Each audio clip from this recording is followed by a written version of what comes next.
Hi.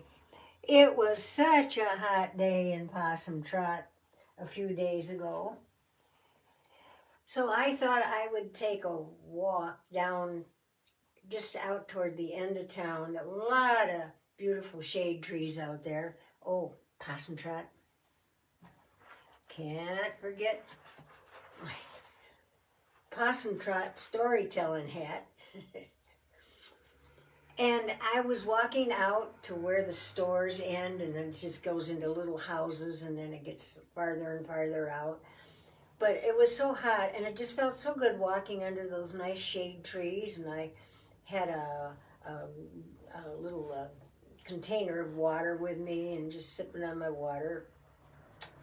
Well, I saw over to the right of me, I went off into the field a little bit into under the shady, there's some big shady oak trees, and there was a little cemetery in there. So I walked in there, and there was a lot of these old stones they're thin, they're kind of thin stones, and they're kind of rounded on the top. But it's so hard to read some of the names, some of them are so old. But I could see a lot of the stones were soldiers. They had Confederate, the Civil War emblems on the stones, and I was trying to, get some dirt out and stuff and scratch off and see if I could read some of the names, but they were so very old. But as I was just kind of looking at all those stones, my heart was sad for them. And then I saw an old man walking up, and he was walking toward me. And he said, "What you looking at?" And I said, "Well, I'm looking at these stones. There's a bunch of them here that are from the Civil War." And he said, "You know what? Two of them stones is my two uncles, and one is my grandpa. And he's an old man himself." And he said that they were in the Civil War. And I said, "Oh my, I know that was a rough war." And I said, "Well, hello. I don't usually see Timothy out here. Hi, Timothy, what do you want? You just coming to visit? You coming to visit me, Timothy?" But he said they were in the Civil War. And I said, these guys, I feel sorry for them. Some died from starvation, and some died from the cold. Some were sick. Some needed medical care in so many ways, and they couldn't get it, and they had to keep on marching through the wind and the rain. And the old man said, "Oh, you bet it was rough." He says, "I remember hearing stories."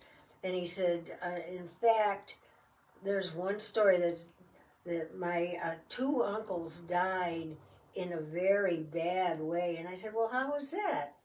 And he said, "Well, they were supposed to be the guards on each end. They had a camp with some tents, and they were supposed to be the guards on each end of the tent of the campground." And he said then they could come together sometimes and come get a sandwich or something. Well, as they were going to get their sandwiches and go back to guard, he said they were out in the woods here, down south, but it was real close to the enemy line. The enemy he was calling the north, because Possum Trot's in the south. And he said that as they were getting their sandwiches and going back, they were met by a couple of girls out here at night in the woods. And they were kind of surprised to see the girls out there. And the girls were so friendly to them. And they asked them all kinds of questions. They felt so sorry for them. And they said, "Hey, fellas, we got an idea. Would you like to come over?" The line was a river that separated the northern troops from the southern troops. "Would you like to come over on the other side of the river? We got a rowboat, and you could take a little time off, couldn't you? And we're going to have barn dance over there tonight. We'd sure like you fellas to come along with us, and you'd be home by morning." nobody would even know you were gone. And the two men thought, well, that sounds pretty good to us. And so they kind of looked around and said, oh, it won't hurt if we're only gone an hour. And they said, yeah, girls, we'll go with you over there. So the girls took them by the hand and got them in the rowboat to paddle across to the other side of the river to the enemy camp. And they got over there, and as they were helping the girls out of the boat, the two boys got shot. They shot them, and it was a setup. They had left the safety of their camp. They got lured away by these two girls asking them to the barn dance, and they got on the other side of the river and they were shot. I wonder how many times they used that trick on the Civil War guys. And so they died in a very needless and sad way. Well, they're buried under the oak trees too, with all the other war boys.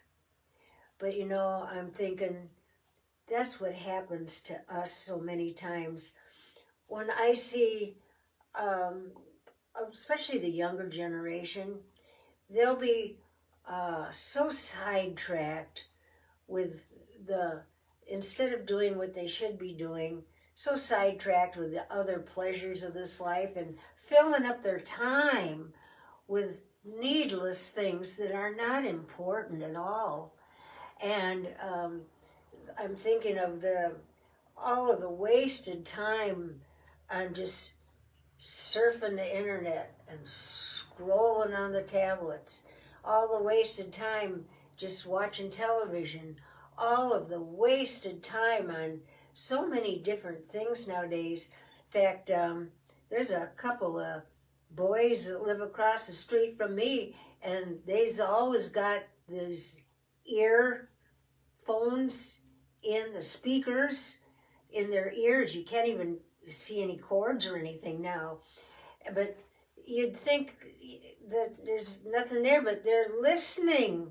They're listening to music, and they're listening to just all kinds of stuff, just clatter, just lots of stuff coming into their heads all the time.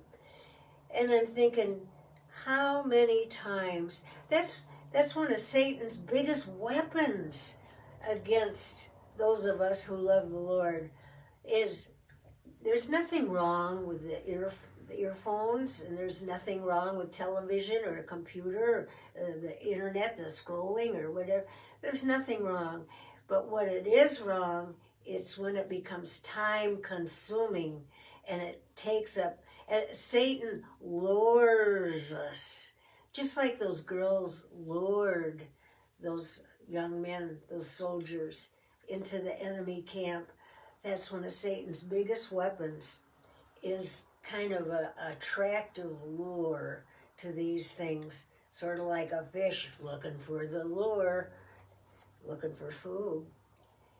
And that's what happens to us so many times. We are blinded by all of the hubbub in this world. And I wanted to read you that the cat is laying on. Kitty, I wanted to read a verse here. Thank you, Timothy. He's a sweet kitty. Where's Mama's glasses? Mama needs glasses. Yeah, I need glasses.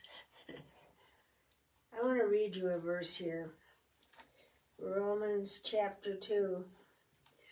It says, even though they knew God, they did not glorify him as God. Neither were they thankful, but they became vain in their imaginations, and their foolish hearts were darkened by the things of this world. So professing themselves to be wise, they became fools, and they changed the glory of the uncorruptible God, made into an image of what man likes. So that's Romans chapter 2, verse 21 and 22 and 23. So you see, even though they knew God, that didn't mean they loved him. It didn't mean they were interested in what he had to say.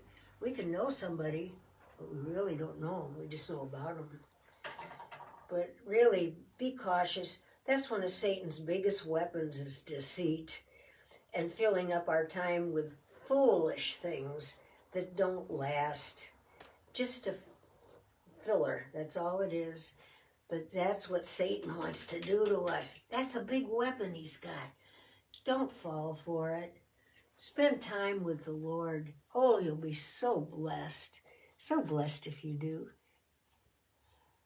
Like I say,